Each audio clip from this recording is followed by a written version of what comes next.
Merci beaucoup. C'est bien ça? Vous avez tout dit. Et comme je vais aussi commencer par un peu de modestie, on peut d'abord dire que je suis médecin, puisque ce qui nous réunit toutes et tous ici, c'est d'être médecin. La deuxième chose, je voudrais dire, c'est difficile de passer après Raphaël Enthoven. C'est pas un cadeau que vous m'avez fait.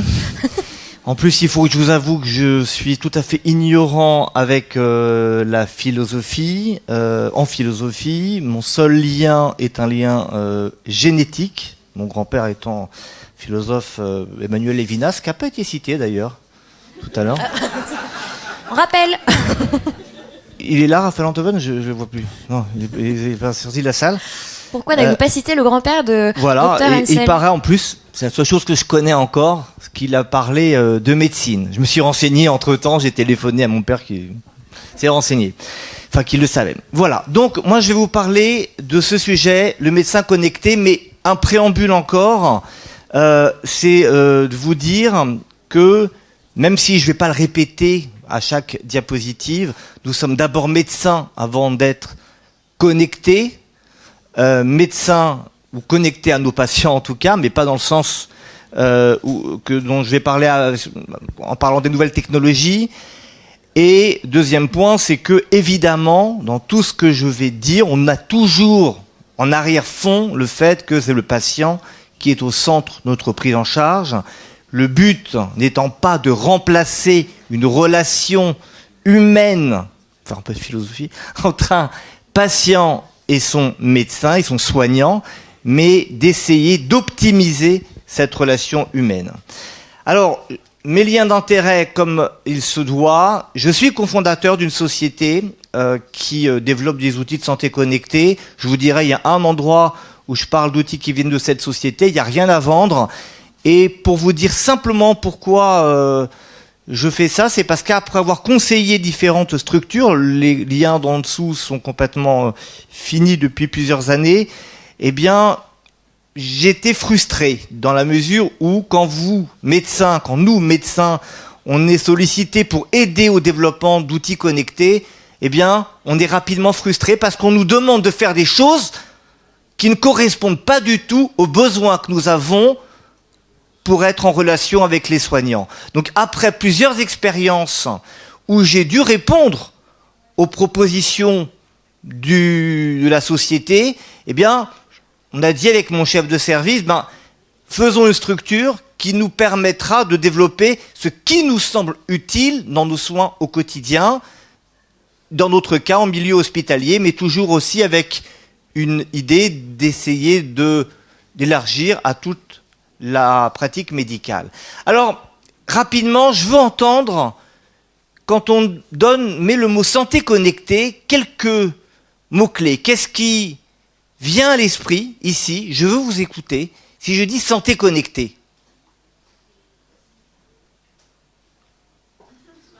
Smartphone, Internet, objet connecté, j'ai entendu là-bas, lien, application. Tout à l'heure, j'ai entendu e-santé quand vous m'avez présenté. Voilà quelques termes. Alors, l'objet connecté, c'est quoi? On peut oublier la définition, c'est tout ce qui va être connecté à Internet et par extension, ce qui va être connecté à un smartphone via du Wi-Fi, via du Bluetooth. Et l'objet connecté, c'est aussi un smartphone, c'est-à-dire ce sont tous les outils qui vont permettre de capter des données, de les stocker, de les distribuer, de les échanger avec d'autres personnes. Alors la question que je voudrais vous poser ici, d'après vous, quelles sont aujourd'hui les difficultés, les obstacles pour nous, soignants, à utiliser les objets connectés? Qu'est-ce qui vous vient à l'esprit quand on parle d'objets connectés? Des logiciels qui sont pas forcément compatibles les uns avec les autres. Voilà, interopérabilité. Secret médical. La qualité du réseau. La pauvreté, je vois que les messages de Raphaël Enthoven sont passés. J'ai entendu les patients qui ne veulent pas les utiliser également là-bas. Donc, une enquête intéressante, vous avez ici le résultat. Nous, médecins, quand on nous interroge, c'est une enquête faite par des instituts de sondage reconnus, selon vous, quelle proportion de vos patients sont prêts à être équipés d'objets connectés? Eh bien, les médecins répondent 27%. Autrement dit, on a la perception que à peu près un quart de nos patients seraient d'accord d'utiliser l'objet connecté. Voilà une bonne raison de les proposer avec parcimonie. Mais quand on pose la question aux médecins, la réalité, elle est tout autre. Là, c'est en 2015, 70%, plus des 2/3 des patients sont favorables, sont d'accord d'être équipés par des objets connectés. Et la tendance s'accentue avec une étude avec la même méthodologie, 81% en 2018. Donc, un premier frein qui peut être levé, mais j'ai entendu les réactions de certains d'entre vous qui sont tout à fait justes. Globalement, les patients sont d'accord d'être équipés. Il reste le problème des réseaux, qui est un problème qui persiste. Mais vous savez, quand on travaille sur une nouvelle technologie, on doit réfléchir, à ne pas creuser à court terme le fossé qu'il y a entre les déserts médicaux et des régions qui sont plus peuplées en soignants, mais il faut aussi penser à l'avenir. Et la couverture réseau augmente de mois en mois et d'année en année, donc il faut maintenant penser à l'avenir si on ne veut pas être en retard dans quelques années. La deuxième chose qui revient souvent quand on interroge les soignants, c'est non mais les objets, et je ne l'ai pas entendu ici, bon, mais je pensais l'entendre, pour ça, d'où cette slide, c'est non mais les objets connectés, c'est du gadget et pour du bien-être. Et quand on va un peu plus dans la discussion, effectivement, les médecins reconnaissent qu'il y a des objets pour la santé, des oxymètres, des glucomètres pour la surveillance du diabète. Aujourd'hui, qui peut nier l'intérêt du freestyle libre? C'est le dispositif connecté qui a changé la vie des diabétiques de type 1 grâce à la surveillance glycémique sans se piquer le bout du doigt. C'est un objet connecté.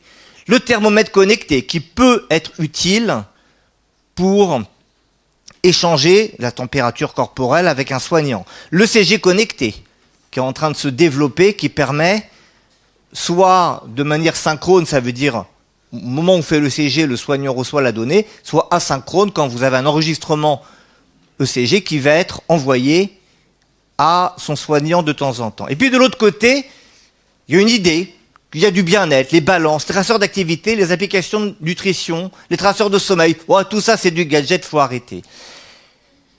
Cette distinction, vous la verrez dans beaucoup d'articles, y compris de personnes qui sont experts en santé connectée. Je m'y oppose totalement. Je m'y oppose totalement parce que la bonne distinction pour moi, elle n'est pas entre le type d'objet pour les classer comme bien-être ou santé. Pourquoi? La balance, il n'y a pas plus un objet médical que la balance.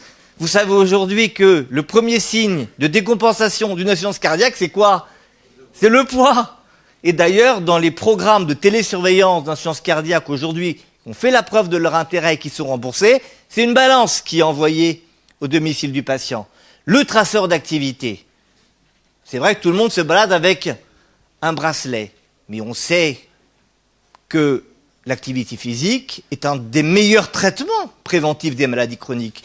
Or, l'intérêt des podomètres, il n'y a pas eu d'ailleurs besoin d'attendre la connexion pour en avoir la certitude de son intérêt. Dès 2003, il y a eu une grande méta-analyse avec les podomètres qui montrait que le fait de prescrire un podomètre à son patient, de lui donner un objectif de pas réaliser et de lui demander d'écrire, à l'époque on écrivait, eh bien ça augmentait l'activité physique des patients. Donc, encore une fois, un intérêt potentiel, pas chez tous les patients, on est d'accord. Là, je vous parle de l'intérêt médical potentiel.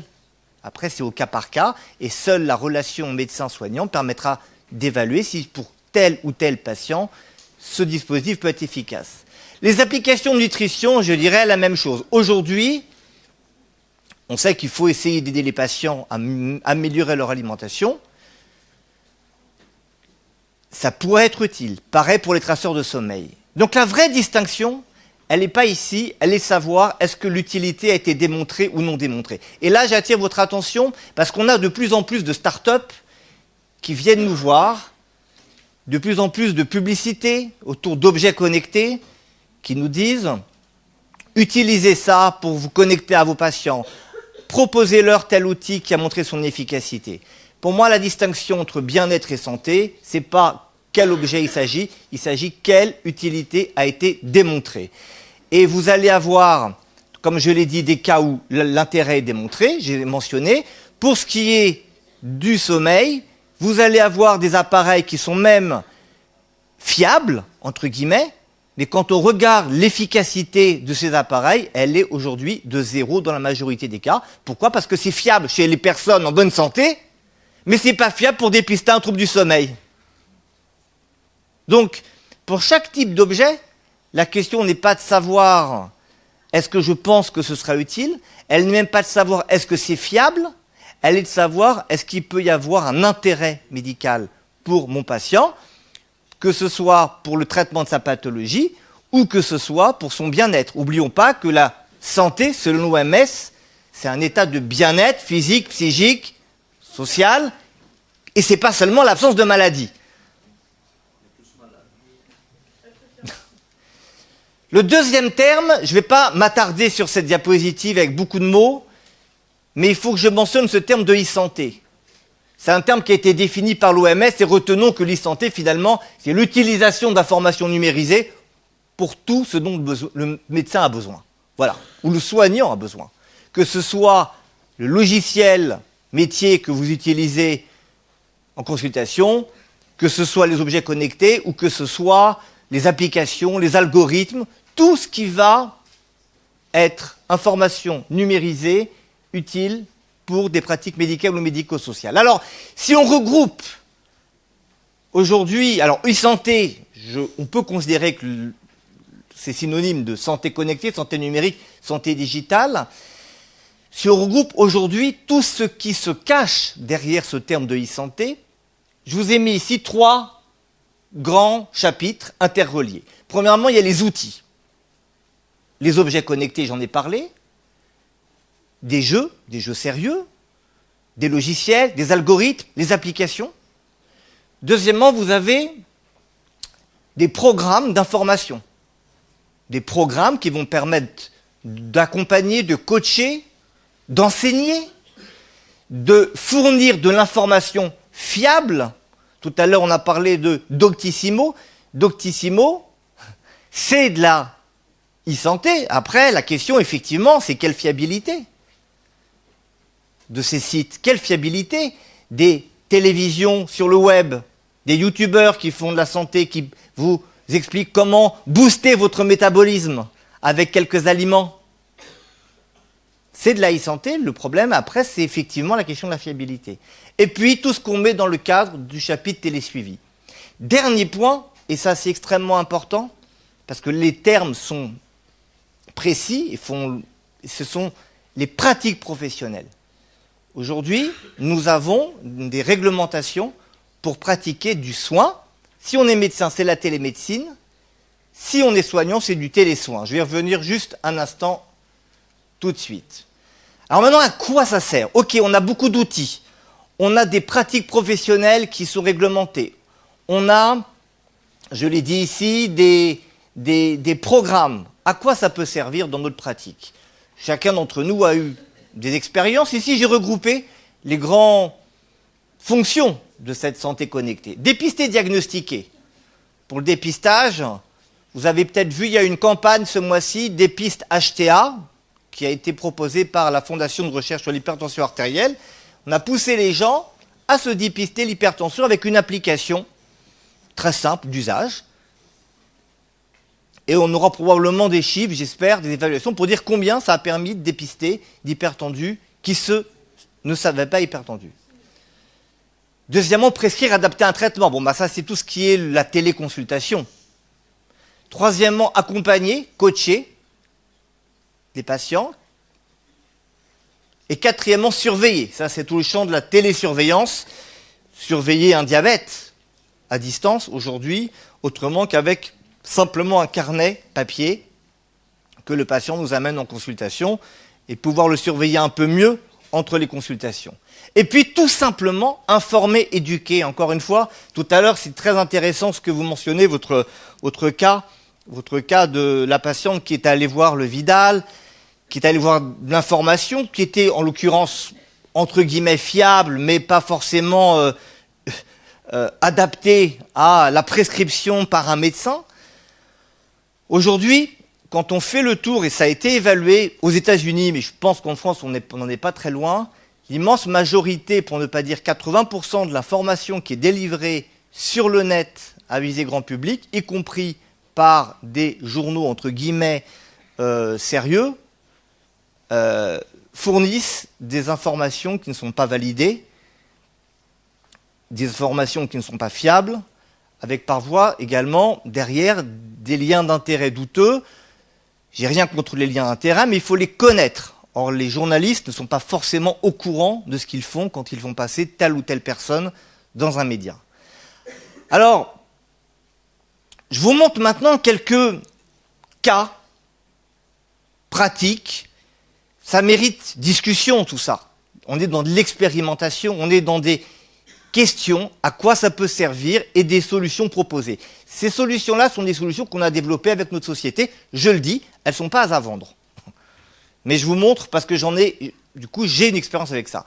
Première question rapidement, c'était comment on peut améliorer le traitement des patients coronariens. On sait que 50% des coronariens ont un taux de cholestérol trop élevé 1 an après un événement coronaire. Pourquoi ? Quand on regarde de près, il y a 3 raisons. Observance du patient difficile, inertie du médecin, c'est pas la faute du médecin, je veux pas dire que c'est la faute, mais quand un patient vient, il a ses propres plaintes, et on va d'abord s'occuper de ses plaintes. Et il n'y a plus forcément de temps pour optimiser la prescription médicamenteuse. Et troisièmement, la désinformation. Ces 3 phénomènes sont interreliés évidemment. Deuxièmement, comment aider les patients obèses à être mieux suivis ? Évidemment qu'on voudrait avoir pour tous des prises en charge multidisciplinaires avec éducateurs sportifs, diététiciens, nutritionnistes, psychologues. Mais la réalité, c'est que ce n'est pas possible aujourd'hui et ça le sera encore moins demain. Donc la question, c'est est-ce qu'on peut s'aider, je n'ai pas dit de remplacer, mais s'aider d'outils automatisés. On a là un essai clinique randomisé financé par le ministère de la Santé qui va démarrer. Et d'ailleurs, je fais une petite publicité, il y en a 3 au total dans cette présentation. On va recruter des patients dans toute la France et ce sont des médecins libéraux qui vont nous aider à les recruter. Et ce qu'on va recruter, c'est des personnes qui n'ont pas accès à des prises en charge multidisciplinaires en nutrition. Ceux qui ont accès, ils ne nous intéressent pas, ils n'ont pas besoin de ce genre d'application. Donc s'il y a des médecins intéressés pour participer à cette étude, pour nous aider à recruter quelques patients, ils sont les bienvenus pour venir me voir. La troisième chose, c'est encore plus simple, ça je pense qu'il y a des gens parmi d'entre vous qui ont déjà vu d'autres applications de même genre, c'est préparer la venue en hospitalisation. On a besoin de beaucoup d'informations, on a aussi beaucoup besoin d'informer les patients, et avec une application où les patients répondent à des questionnaires en amont, on arrive à la fois à les connaître mieux, et à la fois on peut leur donner de l'information adaptée avant de venir, et ça permet de faire une économie, non pas une économie de la relation humaine, mais au contraire, que la relation humaine soit beaucoup plus forte quand on les voit, que ce ne soit pas plein de questions, mais plutôt une discussion à partir des données qui ont été fournies. Alors les freins, on en a parlé, la responsabilité, le secret médical, et celui que vous n'avez pas mentionné, c'est le modèle économique. Comment financer tout ça aujourd'hui ? Parce que les 3 applications que je vous ai montrées, elles ne sont pas financées. Là-dessus, j'irai rapidement, parce qu'on ne peut pas développer aujourd'hui ça. Il y a une réglementation, il y a des éléments, un certain nombre de garanties de sécurité et un modèle économique qui est proposé avec la politique actuelle. Alors je ne suis pas du tout politisé et je ne fais pas la publicité de quelconque gouvernement que ce soit, mais il faut avouer qu'en 2018-2019, il y a eu une accélération dans le domaine de la santé connectée, puisque la télémédecine, vous le savez, qui est une pratique médicale à distance, donc ce sont les médecins, les sages-femmes et les chirurgiens qui peuvent le pratiquer, est maintenant remboursée dans un certain nombre de situations. Je n'ai pas le temps de développer, mais vous savez que vous pouvez faire de la téléconsultation dans certains cas, de la télésurveillance dans certains cas, et bénéficier de téléexpertise dans certains cas. Et puis, la nouveauté de 2019, c'est le télésoin. C'est le pendant de la télémédecine pour les auxiliaires médicaux. c'est réglementé. L'intérêt que ce soit réglementé, c'est qu'on est protégé. C'est qu'il y a des règles aussi pour le patient. On ne peut pas échanger n'importe quoi, n'importe comment. En revanche, sur le plan économique, il n'y a pas encore de remboursement du télésoin. Ça devrait arriver, mais peut-être pas tout de suite. Pour terminer, je pense qu'il faut que je termine. Je ne sais pas quelle heure il est, mais je pense. Informer, éduquer. Ça sera ma deuxième publicité.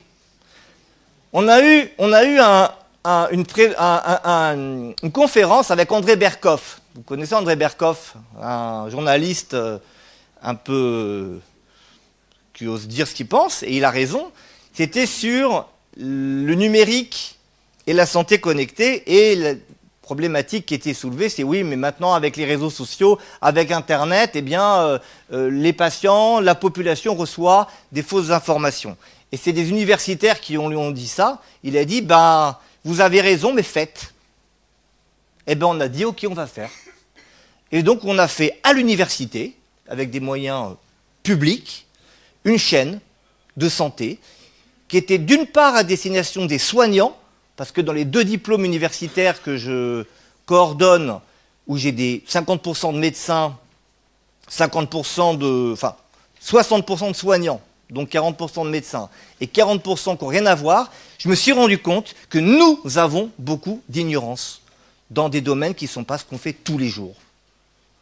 Et que même pour ces soignants, déjà pour ces soignants, il était utile de fournir des supports qui correspondent à ce qu'on a dans la vie de tous les jours et qui ne nous forcent pas forcément à ouvrir les livres quand on n'a pas envie de le faire. Donc on l'a fait à destination des soignants, à destination des étudiants non soignants et à destination du grand public. L'idée étant d'avoir une chaîne qui soit fiable, numérique et grand public. Voilà, je ne vous présente pas la bande-annonce que vous pourrez voir sur YouTube. Si vous avez un smartphone et YouTube, vous pouvez vous inscrire, c'est gratuit. Et si vous pensez que c'est bien, le partager à vos patients. Sur YouTube, c'est PUMS, pour une meilleure santé. Et pour terminer, je rebondis sur aussi une remarque qui a été faite, c'est notre ignorance dans l'utilisation de toute cette santé connectée. Et souvent, l'ignorance ou la méconnaissance, ça crée des angoisses. Moi, j'ai énormément d'angoisse vis-à-vis de domaines que je ne connais pas. Et dans la e-santé, la santé connectée, eh bien, on n'a pas été formé à ça. On ne sait pas utiliser les moyens qui existent. Donc, c'est tout à fait normal d'avoir des inquiétudes. Il y a des gens qui se disent que ça va révolutionner. Il faut revenir un peu sur Terre aussi. Et il y a des gens qui disent non, ça sert à rien. La médecine, c'est que du physique. C'est aussi pour ça qu'on a créé donc le diplôme universitaire, c'est ma 3e publicité, mais c'est important de mentionner que l'enseignement des soignants, et pas seulement des soignants, le regroupement des soignants et des non-soignants autour de cette thématique de la santé connectée, c'est un enjeu majeur. Et depuis, il y a d'autres formations qui se sont créées un peu partout, et nous, on a gardé cette spécificité, que ce soit pratique, c'est pas fait pour avoir 100 heures de cours théoriques sur le sujet, mais pratique, c'est-à-dire les gens qui viennent, notamment des gens de la RS Bretagne, l'année dernière, et je viens d'apprendre qu'on a des inscrits d'ici aussi pour l'année à venir, eh bien les personnes peuvent venir réfléchir à des projets concrets, se mettre ensemble en groupe et se rendre compte des difficultés et réussir ou échouer dans un projet. Et c'est ça qui permet la réussite, mais aussi l'échec, d'avancer. Voilà, je vous remercie de votre attention.